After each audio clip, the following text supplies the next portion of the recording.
Olá, tudo bem? No ar mais um Univerciência, o primeiro programa brasileiro de TV e internet, fruto de uma parceria entre TVs e instituições públicas de ensino superior nordestinas. Aqui a gente acompanha a ciência produzida no Nordeste brasileiro. E no programa de hoje, vamos conhecer as seguintes pesquisas. Pesquisadores da Universidade Estadual de Feira de Santana, na Bahia, buscam a reabilitação de pacientes pós-Covid. Um estudo da Universidade Federal do Ceará identifica microplásticos no estômago de peixes na orla de Fortaleza. E ainda, cientistas da Universidade de Pernambuco traçam mapas de distanciamento das comunidades quilombolas dos serviços de saúde.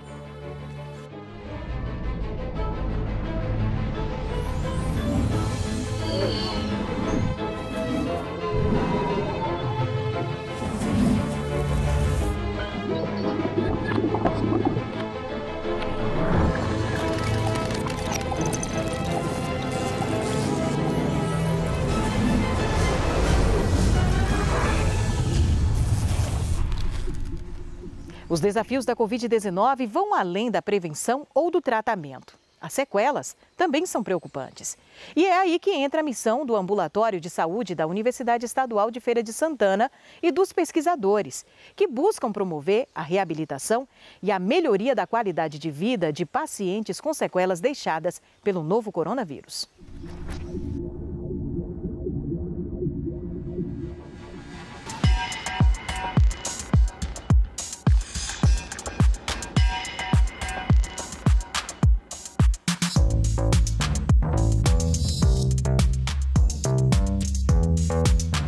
Eu venci a Covid, mas agora eu estou só com sintomas. Os braços, tá sem força. Eu perdi muita massa muscular, acho que é como que fala. É só isso. Agora, eu só os braços, as pernas. Aí já vou ter a andar, que eu não estava andando. Já vou ter a sentar. Só tenho mobilidade agora, só os braços e as pernas. Aqui eu vim fazer o tratamento de fisioterapia, né? Fisioterapia, passei por um neurologista, né? Vou passar por um cardiologista, fazer um rastreamento, fazer um tratamento, né? Aqui bem específico. Tive fraqueza, fraqueza dos nervos inferiores e uma parestesia, né, nos membros. Com esse tratamento de fisioterapia, já estou caminhando melhor, né? Tratamento muito bom. Os pacientes, eles são acolhidos, são regulados através do nosso sistema de saúde, a regulação, pela central de regulação ou pelas unidades de saúde. Eles chegam até nós com a carta de referência e contra-referência. Esses pacientes, eles passam pela triagem com a enfermagem vê qual é a necessidade desse paciente e daí é liberado o fluxo, se para um pneumo, se para um neuro, se para um psicólogo, se para um fono e assim sucessivamente. A Organização Mundial da Saúde ainda não sabe o percentual de pessoas que terão sequelas da Covid a longo prazo, mas estima que 10% da população em todo o mundo terão sequelas.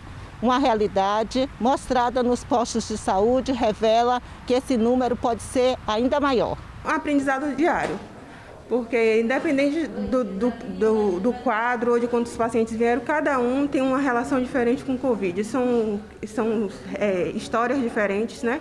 Recuperações diferentes e cada um apresenta, às vezes, a mesma sequela, porém com intensidades diferentes. O Centro Pós-Covid, ele surge num momento muito importante, né, da nossa sociedade, desse momento que nós estamos atravessando, que é um momento onde nós tivemos um grande número de pessoas que ficaram hospitalizadas e, em decorrência das sequelas da Covid, né, eles apresentam uma série de alterações, que são alterações multifacetadas, multissistêmicas e também multiprofissionais, tá? Então nós temos vários tipos de afecções e agora a Feira de Santana tem a oportunidade de trabalhar com um atendimento especializado para essas pessoas. A universidade ela entrou em parceria junto com a Secretaria Municipal de Saúde nessa proposta de atendimento e para os cursos da universidade é um momento muitíssimo importante, porque nós temos no Departamento de Saúde 5 cursos, mais um curso do Departamento de Ciências Humanas e Filosofia, que é o DCHF, né, que é o curso de Psicologia, que vão trabalhar diretamente com este público específico, né, dentro das suas especificidades. Então aqui a gente já começamos a trabalhar, nós já estamos inseridos aqui dentro e estamos com projetos, os professores estão fazendo projetos que a gente chama de projetos guarda-chuva, que são projetos grandes, onde a gente vai poder fazer uma avaliação, tanto a avaliação global, né, do atendimento, né, desses pacientes nesse centro, como também uma avaliação especializada, de acordo por cursos, especialidades, sequelas apresentadas, né? Então essas são as propostas que a universidade tem nesse momento, as propostas de pesquisa, né? A proposta de ensino é trazer os alunos desses cursos para atuarem aqui dentro. A pesquisa ela vai funcionar de duas formas. Primeiro, coleta direta, né? Através da liberação do comitê de pesquisa, comitê de ética e pesquisas. Né? Então, a gente pode fazer entrevistas diretas com os pacientes, né? Que procuram o centro, que estão sendo atendidos pelo centro, como também as pesquisas indiretas, que é através da avaliação dos prontuários, né? Dos pacientes que estão sendo atendidos. Essas pesquisas elas agregam para estudantes, para a instituição e para a comunidade de maneira geral.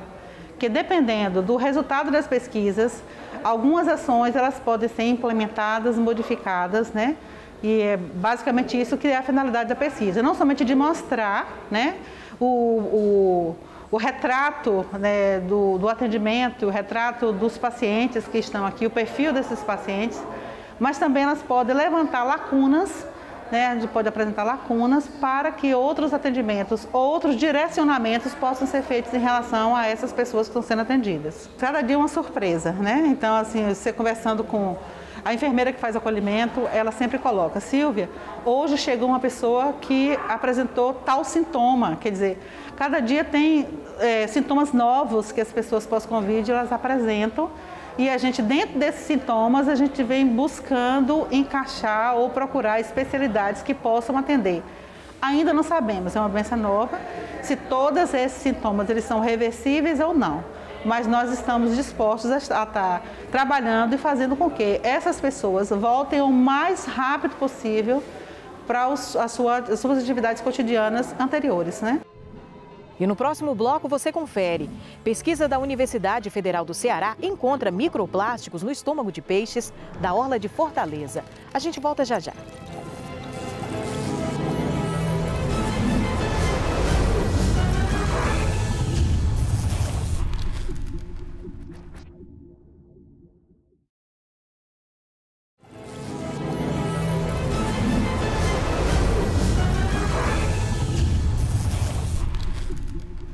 A presença de microplástico nos oceanos é uma ameaça antiga, debatida por ambientalistas e cientistas. Uma pesquisa desenvolvida pela Universidade Federal do Ceará comprova que é possível encontrar esses pequenos resíduos também nos estômagos dos peixes da orla de Fortaleza. Confira na reportagem.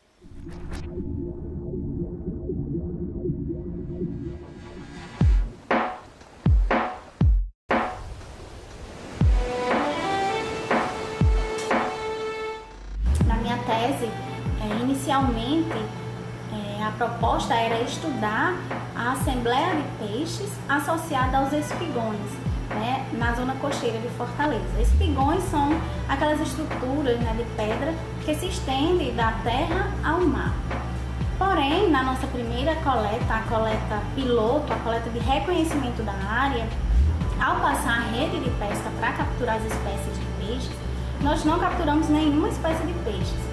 Apenas lixo veio ali, presa e agregada à rede.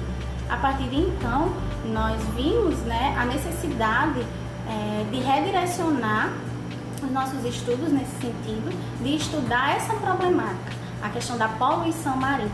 A gente tinha justamente a ideia de coletar, né, todos os peixes da região, identificar as espécies, ver a parte anatômica para poder caracterizar justamente qual o papel dele, né? Quando a Natália começou a analisar aqui no laboratório, a gente começou a fazer, né, um estudo, como a gente fala, estudo piloto dos primeiros animais analisados, ela começou a falar: professora, eu acho que a gente está vendo isso aqui, parece um plástico. E aí apareceu uma vez, eu falei: isso é plástico, um fragmento de plástico. E aí apareceu de novo, e aí eu falei: Natália, a gente vai ter que ver o que está acontecendo. Copinho de plástico que está na orla da beira-mar, ele pode adentrar no mar e, com o passar do tempo, esse copinho ele vai se fragmentando, né? Ele vai se desfazendo, e esses pequenos fragmentos eles podem vir a se tornar microplástico, que é quando ele atinge o tamanho de 5 milímetros. Nessa pesquisa feita na UFC com o Departamento de Engenharia de Pesca e o Labomar e o Departamento de Biologia, né, que foi esse conjunto, foi detectado que os peixes aqui da orla, né, daqui da zona de arrebentação aqui dos espigões da Praia do Meireles, eles estavam também contaminados com microplástico. O objetivo da pesquisa foi identificar e quantificar o microplástico ingerido por 7 espécies de peixes capturadas na zona costeira de Fortaleza. Uma das hipóteses do nosso trabalho foi verificar se a ingestão de microplástico por essas espécies estava associado ao hábito alimentar, né?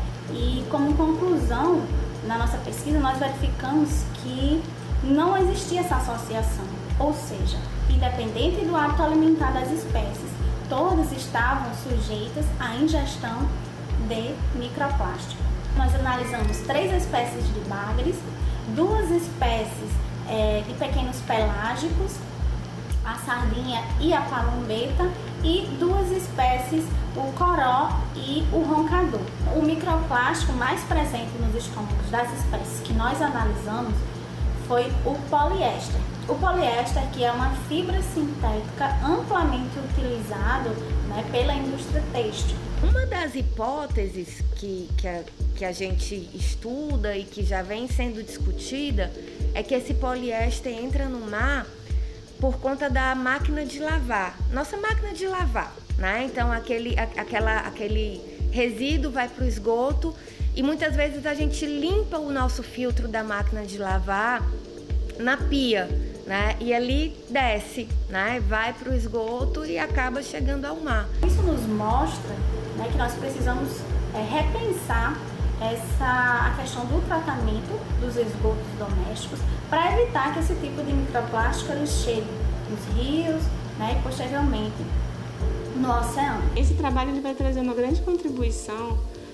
porque para a região Nordeste ele é um dos primeiros trabalhos, né, de escrever plástico em conteúdo estomacal de peixe, né? Então a partir de agora a gente realmente tem como afirmar, né, que a gente tem que começar a ter cuidado com essa questão, né, desse plástico, que ele está chegando nos peixes, se ele está chegando nos peixes, ele vai chegar na gente também. A gente tem acompanhado desde o início da pandemia o compromisso dos cientistas das universidades públicas com a pesquisa. Para além dos estudos de combate à Covid-19, os pesquisadores da Universidade Federal Rural do Semiárido, adotando todas as medidas preventivas contra a Covid, têm ido a campo capturar animais e coletar material para uma pesquisa sobre ecologia e diversidade de pequenos mamíferos da Caatinga.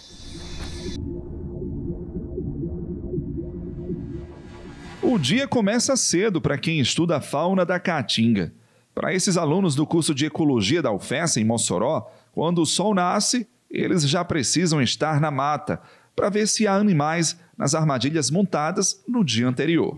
O trabalho de iniciação científica realizado na mata nativa da Fazenda Experimental da UFESA faz parte da pesquisa Ecologia e Diversidade de Pequenos Mamíferos da Caatinga, roedores e marsupiais.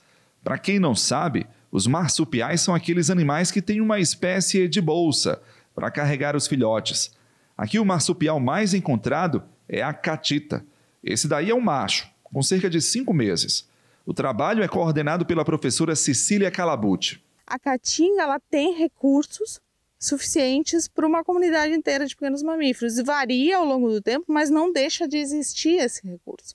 A gente aqui nessa área, a gente tem 6, 7 espécies muito abundantes, que a gente consegue estar fazendo esse trabalho de longa duração, né, ao longo do tempo. Ao todo são 100 pontos de captura de animais, totalizando 115 armadilhas. No trabalho de campo, que acontece mensalmente, durante uma semana inteira, cada estudante investiga as peculiaridades dos mamíferos. Tiara analisa a dieta alimentar dos pequenos animais. Esses animais consomem inseto, esquamata, fruta. Isso vai variar muito do período de seca para o período chuvoso. Já Thalita pesquisa a incidência de ectoparasitas, principalmente se os animais apresentam incidência de carrapatos. Eu faço a inspeção no corpo do animal e coleto os carrapatos para depois serem analisados em laboratório para saber quais as espécies de carrapatos que estão acometendo esses animais. Até o momento foram encontrados carrapatos da espécie do gênero Amblyomma, que segundo a literatura são espécies que ocorrem aqui na Caatinga. Pelas capturas feitas até o momento, os pesquisadores conseguiram encontrar 6 espécies de pequenos mamíferos terrestres circulando por essa área de mata fechada. Entre eles, ratos, caçacos e gambás. A cada captura, os animais são analisados. Verifica-se o peso, comprimento, dentição. E eles também são identificados. Tudo que é informação vai para os dados da tabela. Depois disso, os mamíferos são soltos de volta na mata. Esse é o primeiro estudo ecológico de comunidades de pequenos mamíferos que é realizado aqui na Caatinga. E por ser o primeiro, já existe uma grande expectativa quanto aos resultados. Um que é bastante aguardado é quanto à interferência do aumento das temperaturas no ambiente. Os pesquisadores monitoram se os animais poderão se adaptar ou sucumbir às mudanças climáticas. Tem populações que elas conseguem ter uma temperatura mais constante, independente da temperatura ambiente, então eles têm uma eficácia maior de termorregulação, e tem espécies que não, que a gente vê que ficam muito estressados quando a temperatura aumenta e eles não conseguem fazer essa termorregulação tão eficiente. A pesquisa também deve trazer dados sobre as taxas de natalidade e mortalidade, a reprodução e outros parâmetros demográficos desses animais que habitam a área da Fazenda Rafael Fernandes. Arthur também integra a equipe de estudantes da ecologia que está nessa missão. Ele investiga a termorregulação, ou seja, a temperatura dos bichos. A ideia é saber, por exemplo, qual é o animal mais adaptado ao ambiente quente do semiárido. O rato, que é um animal invasor, se deu bem por essas terras. Essa facilidade de se adaptar pode interferir na vida de outras espécies aqui.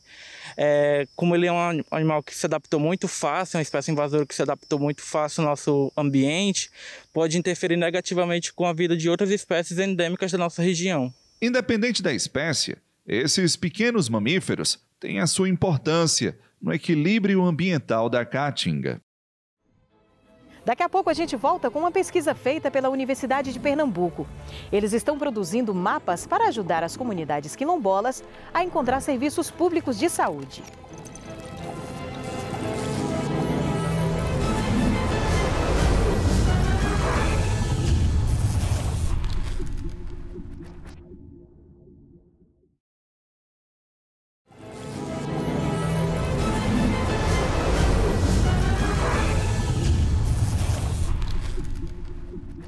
Menos de 7% das terras reconhecidas como pertencentes a povos remanescentes quilombolas estão regularizadas no Brasil. Diante da situação, o Grupo de Extensão Direito em Movimento da Universidade de Pernambuco, em parceria com a TV Pernambuco, produz mapas para calcular as distâncias entre as comunidades quilombolas e os serviços básicos de saúde. A pesquisa pode ajudar a garantir direitos essenciais dessas comunidades.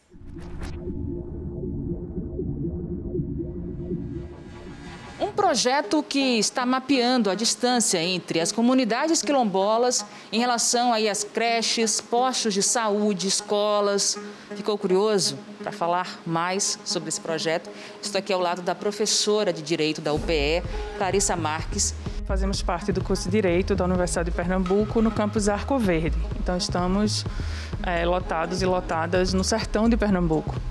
E temos um programa de extensão chamado Direitos em Movimento. E a ideia é exatamente fazer com que a estrutura jurídica, o acesso à justiça, os direitos, as informações em relação aos direitos das pessoas estejam em movimento, desloquem-se, né, no sentido de encontrar as pessoas. Antes de ir para Arco Verde, eu não tinha noção de como a atuação do direito podia ser amplo, sabe?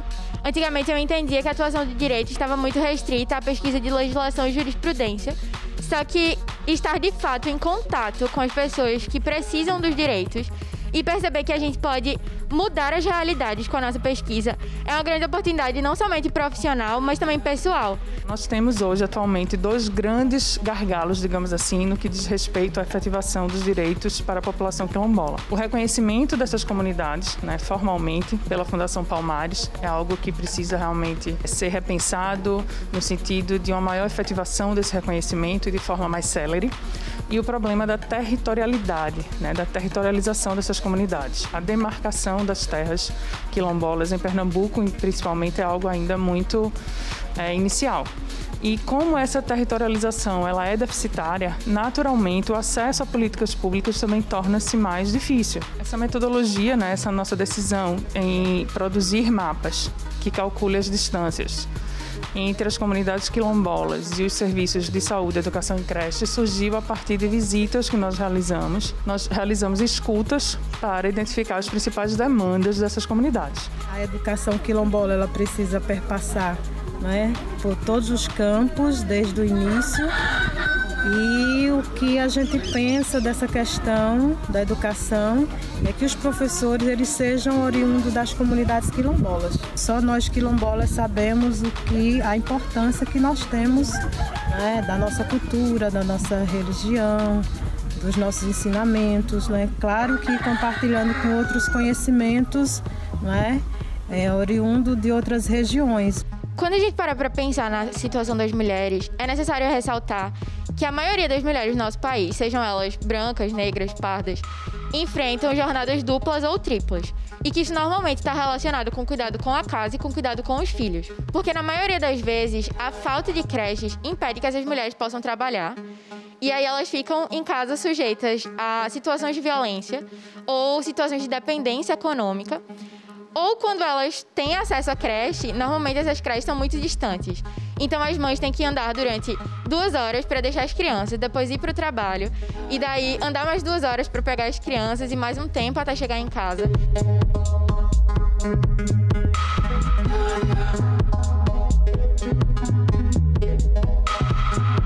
A produção desses mapas ele foi realmente um grande desafio, principalmente porque nós fomos atravessados e atravessadas pela pandemia. Isso nos impediu de estar fisicamente nas comunidades, para fazer a coleta dos pontos de geolocalização. Então partimos para um levantamento de dados que estariam disponíveis nos sites e portais oficiais. Infelizmente, existe um déficit enorme em relação às informações desses serviços de saúde, educação e creche para comunidades quilombolas nos portais oficiais. Então entramos em contato com a CONAC, em Pernambuco, e a CONAC nos colocou em contato diretamente com lideranças quilombolas de todo o estado. Eu estou responsável pela área de educação. E aí eu mapeio as distâncias entre as comunidades quilombolas e as escolas que as crianças vão frequentar.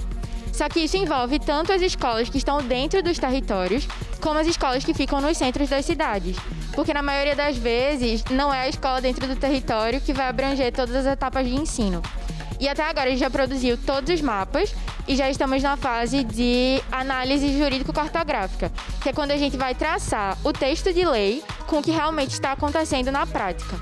Vai ver se o que está escrito realmente acontece ou se existe alguma coisa que precisa ser melhorada para que essas populações tenham acesso pleno aos direitos. A gente entrou em contato com as lideranças das comunidades quilombolas para conseguir os pontos, tanto das comunidades, quanto das creches, escolas ou postos de saúde em que eles eram atendidos. A partir daí, do momento que a gente recebe os dados, eu traço os dados que eles passaram com os dados do censo escolar de 2019. Por quê? Às vezes acontece de eles não terem internet, e aí a gente não tem o ponto específico. Para tentar contornar esse problema, a gente começou a perguntar o nome das escolas.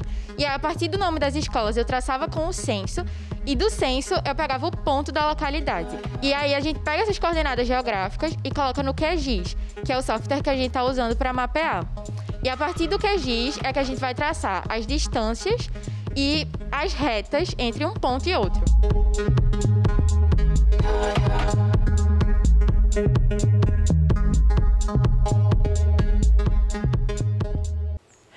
O Universiência de hoje vai ficando por aqui. Na próxima edição voltamos com mais pesquisas importantes daqui do Nordeste para você.